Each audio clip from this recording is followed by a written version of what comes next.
Hello students, myself N.K. Pandey, class 12 English medium student के लिए NCERT pattern से related पहला टॉपिक आपका है चैप्टर सॉल्यूशन। और आज हम लोग सॉल्यूशन की स्टडी करेंगे और इसमें एक सीक्वेंस में सॉल्यूशन क्या है, types of solution, concentration of solution, solute, solvent, ये सारा कुछ हम आपको आज स्टडी कराते हैं। तो चलिए स्टार्ट करते हैं सॉल्यूशन टॉपिक को। सबसे पहले हम लोग डिफाइन करते हैं कि सॉल्यूशन क्या है। ओके, तो सॉल्यूशन का फॉर्मेशन जो होता है वो दो कंपोनेंट से होता है बेटा। सॉल्यूशन इज इक्वल टू होता है सोल्यूट प्लस सॉल्वेंट। ये आप बहुत पहले से जानते हो, कुछ नया नहीं। किसी भी सॉल्यूशन का आपको फॉर्मेशन करना है तो उसका एक कंपोनेंट क्या होगा, सोल्यूट, और दूसरा कंपोनेंट क्या होगा, सॉल्वेंट। सोल्यूट और सॉल्वेंट के कॉम्बिनेशन से बनता है सॉल्यूशन। एग्जांपल हम आपको अभी पहले दिखा दें, एग्जांपल से ज्यादा समझ में आता है। हमने बोला साल्ट सॉल्यूशन, ये आपने पढ़ा होगा। तो साल्ट सॉल्यूशन का टर्म आ गया। अगर मैंने आपको बोला कि इसमें जो सोल्यूट का रोल प्ले करता है वो कौन है, साल्ट है, और सॉल्वेंट का जो रोल प्ले कर रहा है वो कौन है, वाटर है। इस तरह से हमने आपको बता दिया, लेकिन सोल्यूट और सॉल्वेंट का एक्चुअल जो टर्म होता है वो उनके अमाउंट पे डिपेंड करता है। अब साल्ट सॉल्यूशन आपने बनाया, तो साल्ट का सॉल्यूशन किसमें बनाया आपने, वाटर में बनाया, जिसमें साल्ट का एक स्मॉल अमाउंट ही हम लेते हैं, वाटर एक्सेस में लेते हैं, और तब जाकर के हमें एक साल्ट सॉल्यूशन बनता है, मिलता है। तो सॉल्यूशन को हम लोग पहले डिफाइन करते हैं on the basis of solute and solvent. तो सॉल्यूशन क्या होता है, a homogeneous mixture of two or more components is called solution. First definition, इसलिए हमने डिटेल में दिखाया आपको कि what is solution. Solution is a homogeneous mixture of two or more components. To or more components का मतलब हो गया कि एक सॉल्यूशन के फॉर्मेशन में एटलीस्ट दो कंपोनेंट तो होने चाहिए, जिसमें एक कंपोनेंट सोल्यूट का रोल प्ले करेगा और एक कंपोनेंट आपका सॉल्वेंट का रोल प्ले करेगा। अब मैं आपको सोल्यूट और सॉल्वेंट को थोड़ा सा और क्लियर करूंगा कि अगर आपने जो सॉल्यूशन का फॉर्मेशन किया है, किससे किया है, सोल्यूट से किया है और सॉल्वेंट से किया है। एक नॉलेज आप रख लो, सोल्यूट का हमेशा हम स्मॉल अमाउंट लेते हैं और सॉल्वेंट को हम लार्ज एक्सेस में लेते हैं। यानी किसी भी सॉल्यूशन के फॉर्मेशन में जो कंपोनेंट स्मॉल अमाउंट में होगा वो सोल्यूट होगा और जो लार्ज एक्सेस में होगा वो सॉल्वेंट होगा।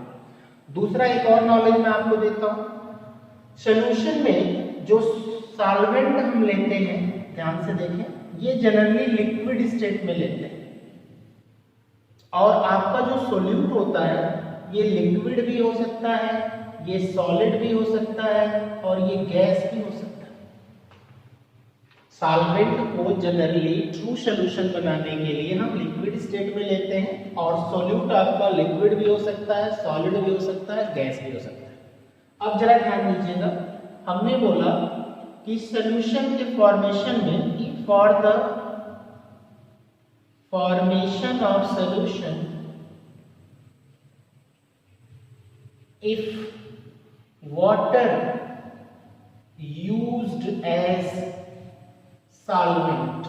आपने सॉल्यूशन का जब फॉर्मेशन किया तो उसमें सॉल्वेंट के रूप में किसको लिया आपने, वाटर को यूज किया, तो उस सॉल्यूशन को क्या कहते हैं आप, the solution is called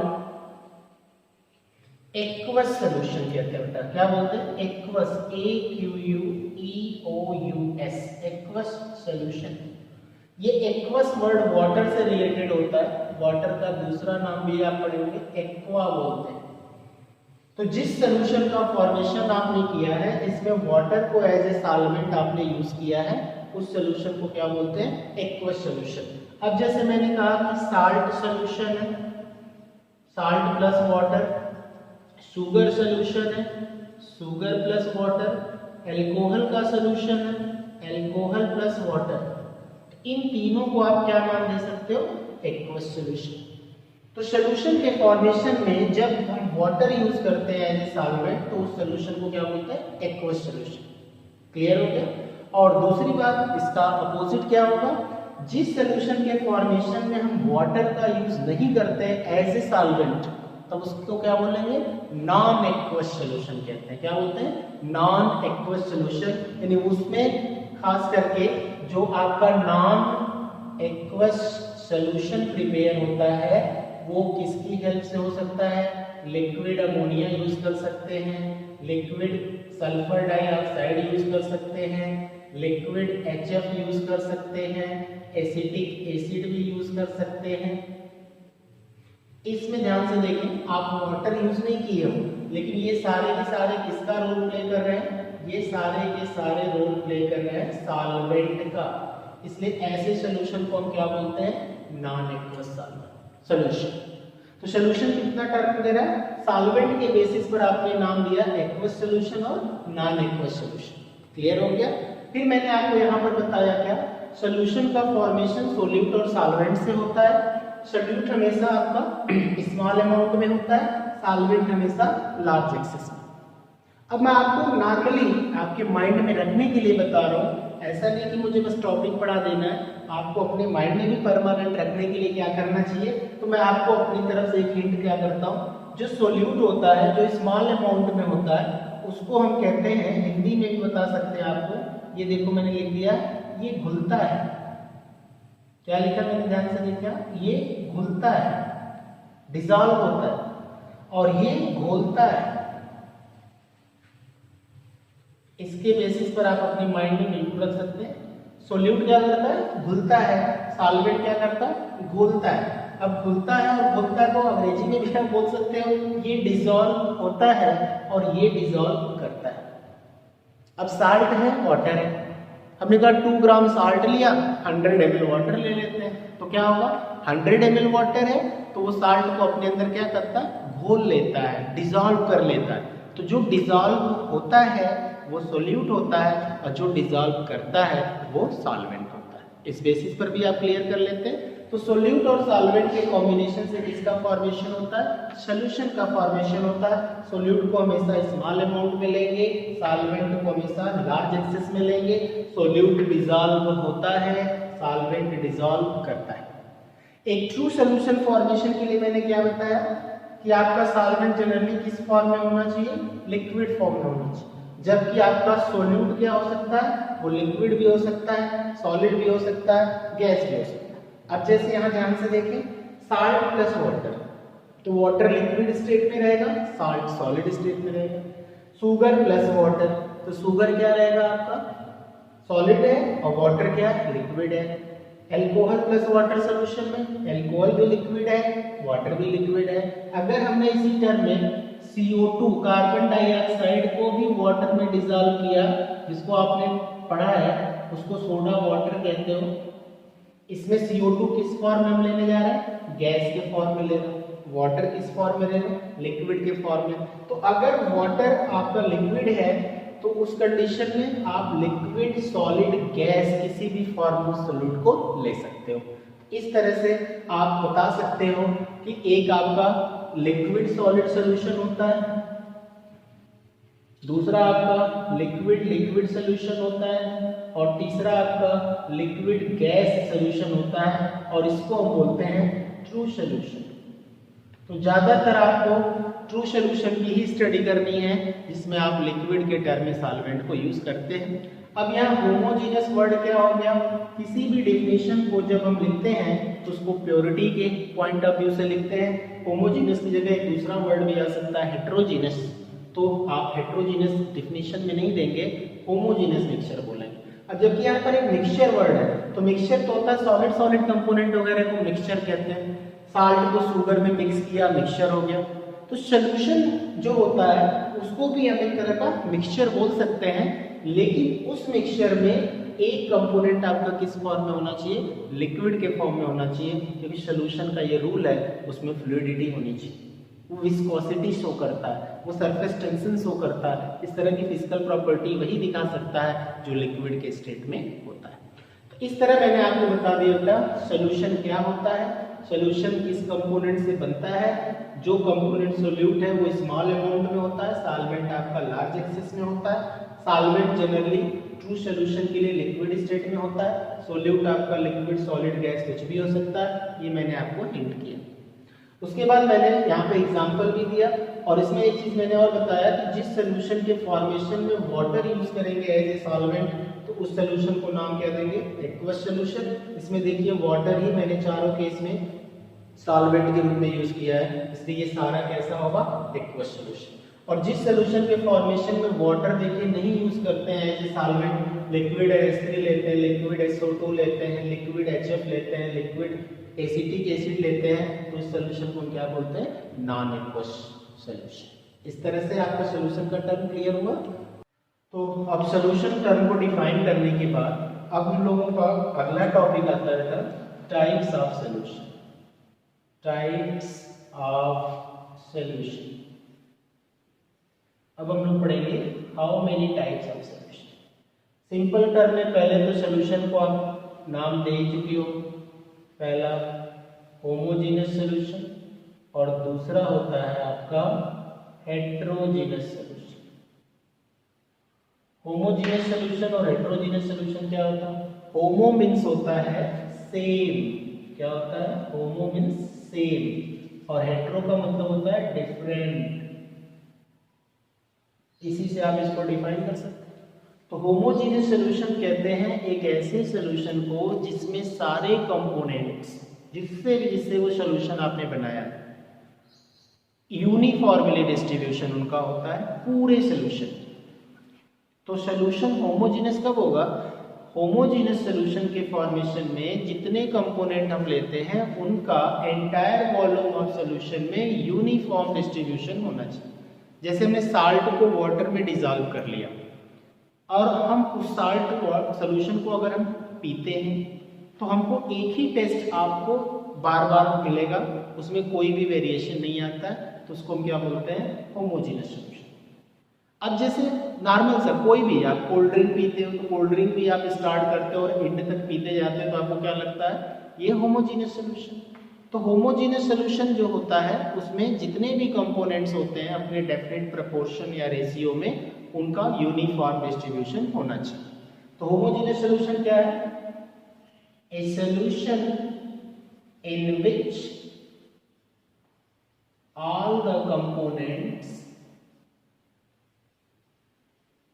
all the components are uniformly distributed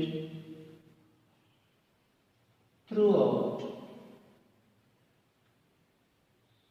uniformly distributed through out. जैसे अभी आपने एग्जांपल में क्या दिया, साल्ट प्लस वाटर था,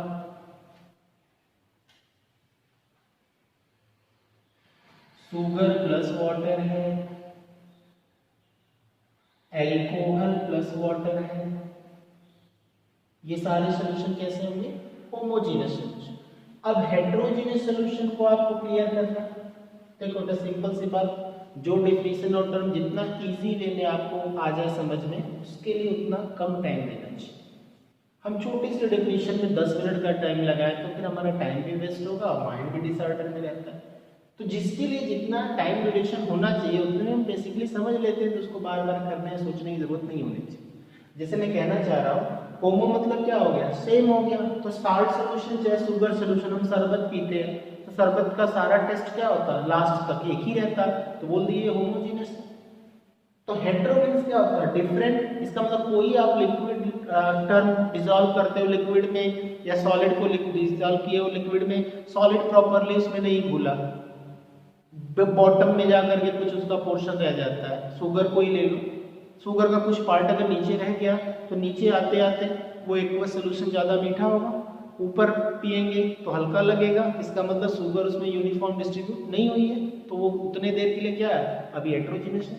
लेकिन जब वो कंप्लीटली उसमें मिक्सबल हो गया और आप शरबत पीते हो एक जैसा टेस्ट हो गया, तो इसका मतलब शुगर उसमें 100% डिसॉल्व हो गई, तो वो होमोजेनियस हो गया।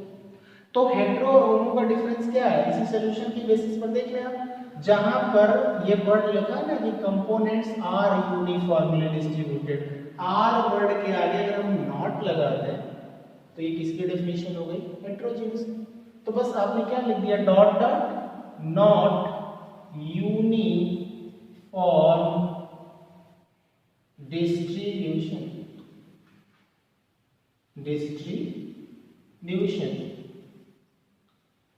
Of components. तो ऐसा सॉल्यूशन जिसके फॉर्मेशन में जितने भी कंपोनेंट्स हैं उनका डिस्ट्रीब्यूशन यूनिफॉर्म नहीं होता है तो उनको क्या बोलते हैं, हेटेरोजीनियस सॉल्यूशन बोलते हैं। जैसे ऑयल प्लस वाटर सबसे बेस्ट एग्जांपल है। ऑयल को आप चाहे जितनी भी बार वाटर में डिसॉल्व करो, मिक्स करो 5 टाइम्स 10 टाइम्स 20 टाइम्स, लास्टली आप फिर लिक्विड को देखोगे ऑयल ऊपर रहता है वाटर नीचे रहता है। ऑयल जो होता है बेटा वो हाइड्रोकार्बन होता है। क्या होता है, हाइड्रोकार्बन, आपको ऑर्गेनिक पता ही है। और वाटर में जब हम इसको डिसॉल्व करते हैं तो वाटर का टर्म जो आता है वो एक तरह से ये बोल सकते हैं ना पोलर सॉल्वेंट होता है, ये मैं आगे से बताऊंगा आपको। तो हाइड्रोकार्बन जितने भी कंपाउंड्स होते हैं वो वाटर के साथ जो होता है हाइड्रोजन बॉन्ड का फॉर्मेशन नहीं करते।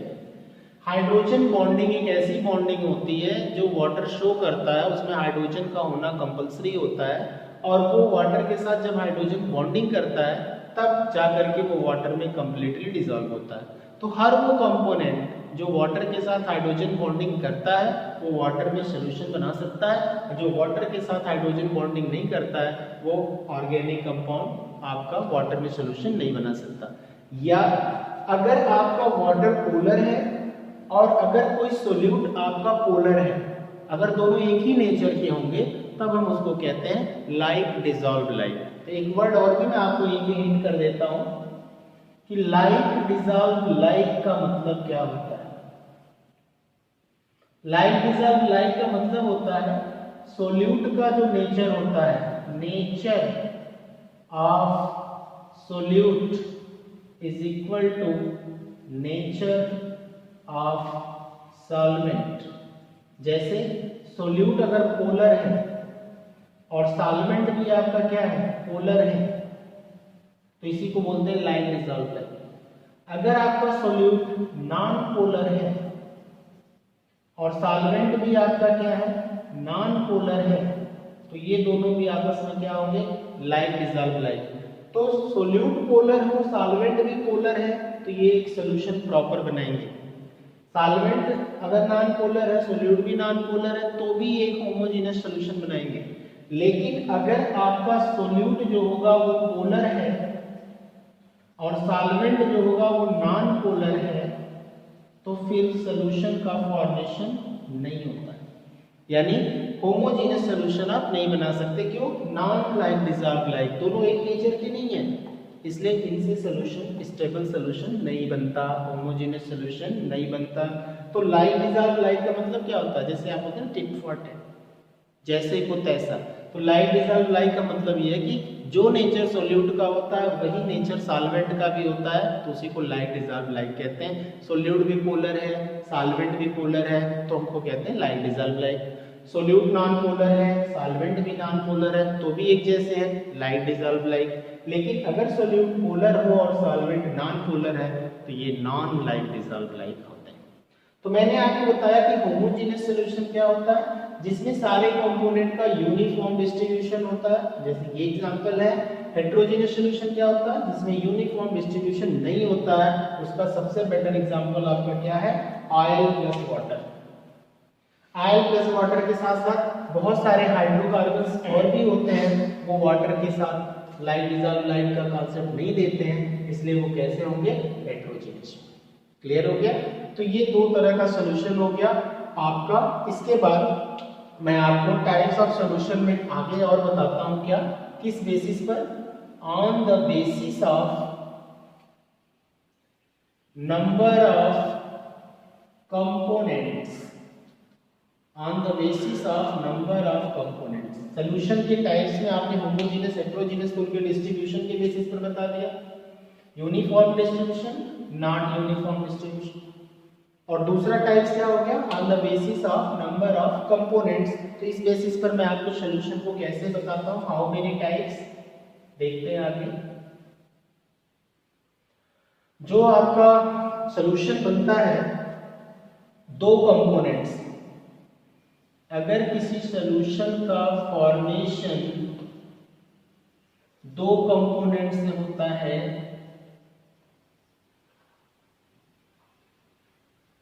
तो उसे हम क्या बोलते हैं, बाइनरी सॉल्यूशन कहते हैं। ख्याल रहे, बाइनरी सॉल्यूशन, बाइनरी नंबर भी आप लोग पढ़ते हैं।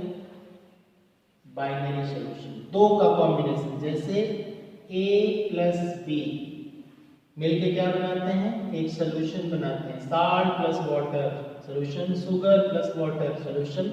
जिस सॉल्यूशन के फॉर्मेशन में से दो कंपोनेंट होते हैं उन्हें क्या कहते हैं, बाइनरी सॉल्यूशन कहते हैं।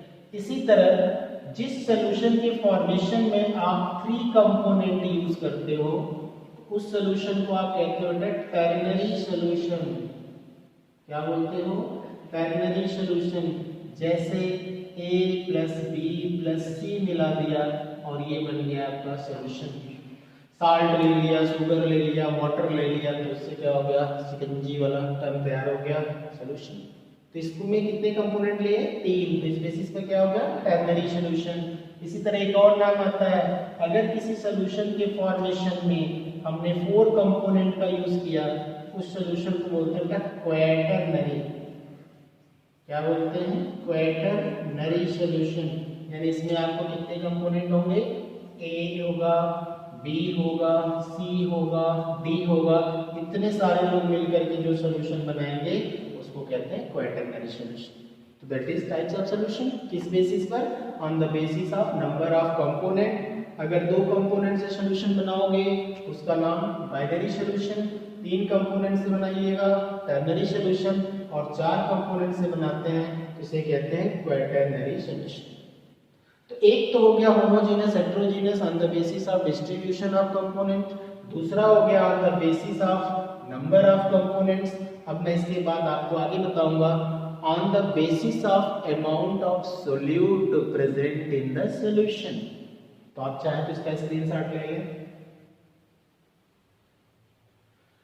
चलिए अब मैं आपको सॉल्यूशन के नेक्स्ट टर्म को बताता हूं जिसका नाम, या मतलब आपने जो क्लासिफिकेशन किया है वो हमने लिखा on the basis of amount of solute. Solute का अमाउंट कितना है सॉल्यूशन में, इसके बेसिस पर हम लोग सॉल्यूशन को क्लासिफाई करते हैं। और ये क्लासिफिकेशन तो आप पहले से भी पढ़ते आए हो, आपने बोला जब भी सॉल्यूशन के बारे में तो ये नॉलेज आपके पास जरूर रहता है जो मैं ये टाइप्स आपको बताने जा रहा हूँ। इसमें जो आपका पहला आता है उसको कहते हैं बेटा डाइल्यूट सॉल्यूशन। क्या बोलते हैं, डाइल्यूट सॉल्यूशन। और जो दूसरा आपका इसमें आता है आपको पता चल गया होगा, कंसंट्रेटेड सॉल्यूशन। एक सॉल्यूशन आपका हो गया डाइल्यूट सॉल्यूशन और दूसरा क्या हो गया आपका concentrated solution. Dilute dilution, concentrate concentration. तो डाइल्यूट बनना क्या होता है, जब किसी सॉल्यूशन को डाइल्यूट करते हैं, ख्याल रहे सॉल्वेंट ज्यादा मिलाते हैं। जब किसी सॉल्यूशन को कंसंट्रेट करते हैं तो उसमें सोल्यूट ज्यादा मिलाते हैं। जैसे हमने कहा शुगर सॉल्यूशन, अब शुगर को आपने लिया 2 ग्राम, वाटर को लिया आपने 100 ml, तो ज्यादा कौन है, सॉल्वेंट वाटर, और शुगर क्या है, कम है, सोल्यूट।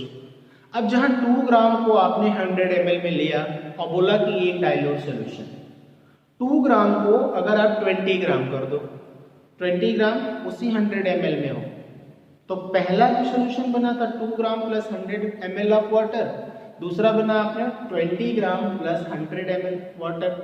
तो इन दोनों में सोल्यूट किसमें ज्यादा है, सेकेंड केस में। तो सेकेंड केस वाला सॉल्यूशन कैसा होगा, कंसंट्रेटेड, और पहला केस कैसा होगा, डाइल्यूट। किसी भी सॉल्यूशन के फॉर्मेशन में जो आप सोल्यूट और सॉल्वेंट का टर्म यूज करते हो वो अमाउंट पे डिपेंड करता है। और जिसका अमाउंट ज़्यादा होता है वही तो डिजॉल्व करेगा, जिसका अमाउंट कम होगा वो तो डिजॉल्व हो जाएगा। 2 ग्राम आपने शुगर लिया है तो उसमें आप 100 ml वाटर को तो डिसअपियर नहीं कर पाओगे, लेकिन 100 ml वाटर में 2 ग्राम शुगर को डिसअपियर कर सकते हो। 100 ml वाटर में 20 ग्राम शुगर को भी डिसॉल्व कर सकते हो, लेकिन उस सोल्यूशन की विस्कोसिटी या उसका कंसंट्रेशन बहुत ज्यादा हो। तो मैंने बताया कि डाइल्यूट सोल्यूशन किसे कहते हैं, तो आपने बताया कि in which solute present in very small amount than solvent। Solvent के कंडीशन में सोल्यूट क्या बहुत कम होता है। अभी मैंने बताया 2 ग्राम अगर शुगर है और 100 ml वाटर है, तो यहाँ पर वाटर का अमाउंट ज़्यादा है, जिसका अमाउंट ज़्यादा होता है वो सॉल्वेंट, जिसका अमाउंट कम होता है वो सोल्यूट। और 2 ग्राम 100 ml की कंपैरिजन में बहुत ही कम है। अच्छा, इसका टर्म क्या होगा, इसका opposite, in which solute present in very small amount हो जाएगा। तो यहाँ पर बोलेंगे आप in which solute present in large amount in a fixed amount of water, जिसको आप ये भी बोल सकते हो सॉल्वेंट। तो डाइल्यूट और कंसंट्रेटेड सॉल्यूशन का टर्म क्या हो गया, जिसमें सोल्यूट बहुत ही लिमिटेड अमाउंट में होता है वो डाइल्यूट सॉल्यूशन होता है, और जो सोल्यूट ज्यादा अमाउंट में होता है वो कंसंट्रेटेड होता है। अब मैंने बताया एक चीज आपको क्या याद करना है, फॉर डाइल्यूशन के लिए solvent taken in large access. फिर फॉर कंसंट्रेशन के लिए सॉल्वेंट की जगह क्या हो जाएगा, solute taken in large access. जब किसी सॉल्यूशन का डाइल्यूशन बढ़ाना है, उसको पतला करना है, तो उसको क्या करते हैं, सॉल्वेंट ज्यादा मिला। हमने कहा कि हमने जो शरबत तैयार किया था पीने के लिए वाटर और शुगर से, बहुत मीठा लग रहा है, तो क्या और शुगर मिलाएंगे इसमें, नहीं, वाटर मिलाएंगे। अब वो डाइल्यूट हो जाएगा, थोड़ा कम मीठा होगा। अब आपने कहा कि जो शरबत तुमने बनाया उसमें तो शुगर का पता ही नहीं चल रहा है, थोड़ा सा भी मीठा नहीं लग रहा है, तो आप क्या करेंगे, बाहर से शुगर मिलाएंगे, चम्मच, 2 चम्मच, 3 चम्मच। तो क्या हो रहा है, जैसे जैसे आप शुगर मिलाते जा रहे हो आपके सोल्यूशन का कंसंट्रेशन बढ़ रहा है, और जैसे जैसे वाटर मिला रहे थे वैसे वैसे कंसंट्रेशन कम हो रहा है। जिसका कंसंट्रेशन कम हो रहा है इसका मतलब उसका डाइल्यूशन बढ़ रहा है। तो इस बेसिस पर भी आप सॉल्यूशन का क्लासिफिकेशन करते हो, डाइल्यूट सॉल्यूशन और कंसंट्रेटेड सॉल्यूशन। ये बात भी आपको याद रखना है, अगर आपको डाइल्यूशन बढ़ाना है तो सॉल्वेंट के अमाउंट को बढ़ाओ, और अगर आपको कंसंट्रेशन बढ़ाना है तो सोल्यूट के अमाउंट को बढ़ाओ। तो that is your classification of solution. इसके साथ साथ मैंने आपको एक्वस और नॉन एक्वस तो पहले ही बता दिया है। जिस सॉल्यूशन के फॉर्मेशन में वाटर यूज होगा एज ए सॉल्वेंट उसे क्या बोलेंगे, एक्वस सॉल्यूशन, और जिस सॉल्यूशन के फॉर्मेशन में वाटर नहीं यूज होता है एज ए सॉल्वेंट उसे कहते हैं नॉन एक्वस सॉल्यूशन। तो ये भी सॉल्यूशन के टाइप्स हैं। और एक सबसे लास्ट आपको आज और टाइप्स बता देते हैं जो आपको माइंड में भी रखना है, आप चाहे तो इसका भी स्क्रीनशॉट ले सकते हैं। चलिए आगे बढ़ते हैं। एक और टाइप्स जो मैं आपको बताने जा रहा हूं वो आपको जो मैटर होता है, सॉलिड, लिक्विड और गैस, अभी मैं इसको पढ़ा भी चुका हूं आपको, स्टार्टिंग में आपको ख्याल होगा कि ट्रू सॉल्यूशन के फॉर्मेशन में मैंने बोला था कि सॉल्वेंट को जनरली यूज करते हैं किस फॉर्म में, लिक्विड के स्टेट में, और सोल्यूट क्या होता है, सॉलिड, लिक्विड, गैस, तीनों हो सकता है। तो मैं ये कहना चाह रहा था कि अगर मैटर के 3 स्टेट होते हैं, एक होता है सॉलिड और एक होता है आपका लिक्विड और एक जनरली क्या होता है, गैस। अगर हम इनको सॉल्वेंट बना लें, सॉलिड सॉल्वेंट, लिक्विड को अगले केस में हम सॉल्वेंट बना लें और गैस को अगले केस में सॉल्वेंट बना लें, अगर हमें क्लासिफिकेशन करना है तो तो हम एक बार सॉलिड को सॉल्वेंट बनाते हैं, एक बार लिक्विड को सॉल्वेंट बनाते हैं और एक बार गैस को सॉल्वेंट बनाते हैं। तो देखिए how many types of solution. अब इसमें क्या होता है, अगर आपका सॉलिड सॉल्वेंट है और दूसरा सॉलिड क्या है, सोल्यूट है, तो ये हो गया सॉलिड प्लस सॉलिड का सॉल्यूशन। अगर सॉलिड सॉल्वेंट है उसमें आपने लिक्विड डाला तो ये हो गया आपका दूसरा सॉल्यूशन। अगर सॉलिड सॉल्वेंट है और उसमें आपने गैस डिसॉल्व करना चाहा, एब्जॉर्ब करना चाहा, तो ये हो गया। अब जब लिक्विड सॉल्वेंट आपका होगा तो ये रहा आपका लिक्विड सॉल्वेंट। अब इसमें सॉलिड मिला दो सॉल्यूशन होगा, इसमें लिक्विड मिला दो सॉल्यूशन होगा, इसमें गैस मिला दो आप सॉल्यूशन होगा। तो तीन और वैरायटी होगी। अब आप गैस को सॉल्वेंट बना लो और इसमें अगर आप सॉलिड डालो एक सॉल्यूशन हो गया, लिक्विड डालो दूसरा सॉल्यूशन हो गया, अब गैस भी करो तो तीसरा सॉल्यूशन हो गया। जबकि आप जानते हो कि सॉल्यूशन का नेचर क्या है। सॉल्यूशन कौन सी प्रॉपर्टी दिखाता है, बहुत सारी फिजिकल प्रॉपर्टी दिखाता है, solubility, miscibility, viscosity, surface tension, etc. तो अब आप कहते हो कि केवल यही जो केस आपके सामने बेटा दिख रहा है इसी को हम ट्रू सॉल्यूशन मानते हैं। यानी ट्रू सॉल्यूशन आपका कौन सा सॉल्यूशन होता है जिसमें आप लिक्विड को क्या बनाए हो, सॉल्वेंट बनाते हैं। बाकी लोगों को हम मिक्सचर कह सकते हैं, सॉल्यूशन नहीं। लेकिन अगर क्लासिफिकेशन के बेसिस पर देखा जाए तो there are how many types of solution, तो इस बेसिस पर आप क्या बोल रहे हो, 9 टाइप्स ऑफ सॉल्यूशन। तो इस तरह से भी सॉल्यूशन के टाइप्स होते हैं और इसमें मेन सॉल्यूशन जो हमें इस चैप्टर में स्टडी करना है उसमें लिक्विड को ही सॉल्वेंट बनाएंगे, बाकी सारे लोगों को। इसके बाद हम लोगों के अगले क्लास में पढ़ना है हम लोगों को टाइप्स ऑफ सॉल्यूशन हो गया, कंसंट्रेशन ऑफ सॉल्यूशन। क्या पढ़ना है, कंसंट्रेशन ऑफ सॉल्यूशन। तो अब हम इस टॉपिक को अगली क्लास में पढ़ेंगे। तब तक के लिए दैट्स ऑल, थैंक यू।